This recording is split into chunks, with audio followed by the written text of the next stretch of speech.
Hello, everybody out there in culinary world. This is Kirsten Fox coming to you live from the guest room of my house where my office is. So, cheers today.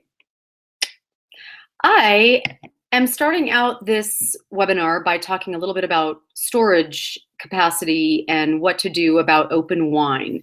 So, last week, I'm not sure if you were on last week, but I opened a bottle of Neil Ellis Cabernet from Stellenbosch, South Africa. Really nice, super smoky cab. It was great. So I've been out of town. I actually got to present at the Women Chefs and Restaurateurs National Conference in LA, just returned back, and the wine has been sitting there basically for a week. So I opened it and I'm going to have a little sips of that today. And I wanted to share with you that at your restaurant, the most important thing to do to save your wine is to cork it with an impermeable cork and stick it in the refrigerator. Now, if you have anything that will deliver nitrogen into the bottle, that's great. That's awesome.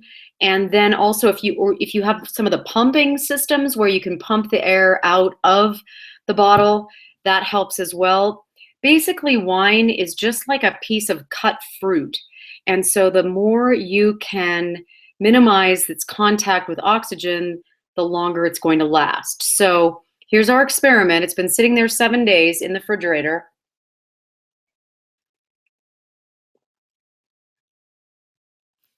And it's just fine. Maybe it's lost a little bit of its power, but that's about it. So it's a little what I'd call almost a little bit flat, but not awful. And it's been sitting there 7 days. So obviously in a restaurant, you're not going to have a bottle open 7 days as in a normal course of action. What I always advise my restaurants to do is make sure that you have a Sharpie or something close by any area where you're opening the by the glass bottles, and make sure that you date the label, and then make it one manager's job, someone who understands wine a little bit, if not a lot. And then every day, those by the glass bottles that are already open should be retested to make sure they're okay. Because I probably wouldn't serve this. It's just a little flat for someone who would be paying good money for a glass of wine. So when you get into the restaurant, or if you're ready to start, pull the bottles out a couple hours ahead of time. They should be plenty warm, somewhere in the low 60s by the time your guests come to serve them. So that's what I would do with leftover red or white wine. So here is where I just got back from. It's the Women Chefs and Restaurateurs Conference. It's a yearly conference in around the country, and this one was in LA, which was awesome. It was truly stunning. I met Iron Chefs. I met Elizabeth Faulkner, Susan, what's her last name? Risner, Feniger, and Sherry Yard, and people who have amazing books out on the shelves, and really amazing women in the industry of food and wine and such, and pastries, especially pastries. Oh my goodness. The chocolate was insane there. So today we're going to go over a few things that I presented on at the seminar. And basically last week, if you were with us, we went over the top 10, or not the top 10, the 10 mandatory wines to have on a wine list. And so that was a good framework, but then how do you keep your wine list fresh? How do you keep some of these new trends in mind as you are hitting new wine drinkers, millennials, people who are coming in for an adventure rather than just the same old thing? So what we're going to cover today is, first thing, what is a wine list rut? And then why fix what ain't broke? Because if you're selling wine, what's the big deal? Why do you have to stay up on these trends? And then what are some ideas to help you stay fresh? So first, what is a wine list rut? And I am not sure that if this is something that you are familiar with, but you go to a restaurant and you enjoy the food and the wine, and then you go there a year and a half later and it's the same wine list. And then the year later after that, it's the same wine list. And maybe you've been reading or heard about wines that are called natural wines, or maybe you've heard about orange wines, or perhaps you wanted to try an off dry white, and in fact, everything's only dry on the menu. So it's really up to the restaurateur to either find someone to watch wine trends for you, or to keep your eye on wine trends, so that as you have the framework of your solid list, you can fit these, you can kind of insert these wine trends into your list, not all of them, but whatever suits you and suits your menu and your style. So that is what we're talking about today. So how do you, or a wine rut is basically not changing your list. And I've seen it where they'll go 5 years without changing their list. And the only thing that will happen is something will go out of distribution, and then that will force them to change their wine list. It's kind of a lazy way to approach things. Another problem comes in if someone's too busy and they just don't have time to keep the inventory, and they feel too much pressure to keep those to keep up on those current trends. So it is important. Your guests aren't looking for a takeout meal, or they would have ordered takeout.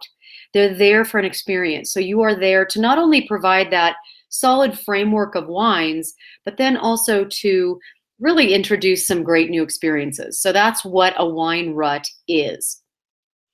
So then, why would we even, I just touched on why would we fix it if it ain't broke? Because you're still going to sell wines. Even if you don't change your wine list for 5 years, you're still going to sell wine, because you will have people come into your restaurant who want wine, and they'll order what you have on the list. However, what that doesn't do is drive the customer appreciation and excitement about your restaurant. So, you're not necessarily a place that they're going, we need to go there because they stay up on these kinds of things, and I wonder what's going on in the world of a new wine trend that I might be able to enjoy through my restaurateur down the street. So that's why we attend to these kinds of things and keep them present as we run the restaurant. Then we go to, what are some of the ideas to help you stay fresh? And let's look at those. So when I was in LA, I presented on some of the new grapes that are coming into style, and one of the newest ones is Chenin Blancs. They are really on the upswing. There's a what I would call an off-dry trend that you see. That's part of the reason Moscatos are so popular, maybe trending out of popular now. But Chenin Blanc is like a Riesling. It can be vinified from a dry style to a sweet style. And Chenin Blanc is a grape that, just like Riesling, if the alcohol content is low in the wine, it typically means there's residual sugar. And if the alcohol content is high, it means that it is dry. So a saying I always like to remember is high and dry. So Chenin Blanc in that range of high and dry being, say 13.5%. And you'll see Chenin Blancs down to around 10 or 9.5, that kind of thing. So Chenin Blanc, look at Chenin Blanc, see if you can bring it on. And if not that, an off-dry white is highly popular right now. So another thing to do is pull in tasting tradition. So people, as the millennials are affecting our wine lists more and more in our restaurants, they are more and more curious about what are these traditions and why are they there, and how can they participate in them. And so when we were in LA, I offered a taste of a South African wine from the oldest wine region in South Africa that has been making wine since 1685. So that's just way cool. I mean, when you're sitting there and your server can come up to a table and say, guess what? On our list, we have got a white blend from a region that's been making wine since 1685, the first wine region that made wine in South Africa. That is just money to have stories like that behind your wine. So tasting tradition is a super important concept. Then watching food trends is a really great way to see what's going to be on the forefront of wine. And so what you'll see now, you've seen organic for a while, but now what you're actually seeing is gluten-free or vegan wines.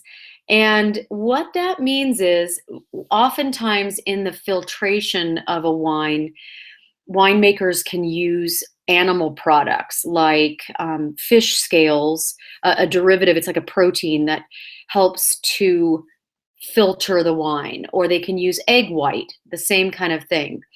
So obviously those, if they've used animal products, a vegan committed person would not be interested in drinking those wines. So as you see in foods, if it can be translated into wine, eventually it will make it into the wine world. So if you want to be on the cutting edge of food related trends like that, like organic or vegan or gluten-free, that is something that you could keep your eye on. The next thing we covered were new appellations. We tasted a wine from a new appellation in the Rhone region. It just became an appellation in February of 2016 this year. It's called Chenin, spelled C-A-I-R-A-N-N-E. It's in the southern part of southern Rhone, and it specializes in predominantly Grenache Syrah blends, but it's a brand new appellation. And so people are very excited when they're at a restaurant to say, oh my gosh, I'd love to try a glass of that. And I say glass because that's key. When you're bringing these new trends into a list, you really have to offer them by the glass so that your guests are encouraged to try them and they don't have to argue with themselves about buying a whole bottle of wine and maybe not liking it. So, a glass from the newest appellation in the Rhone region of France could be really cool for a guest. And then another thing would be new vinification techniques. And I alluded to this earlier.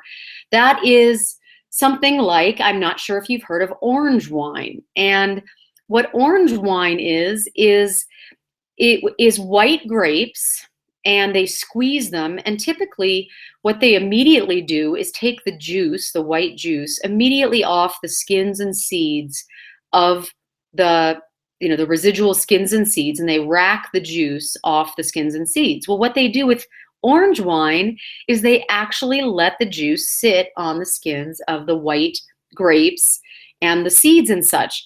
And so what it is doing is often white wines actually come from pink grapes sometimes.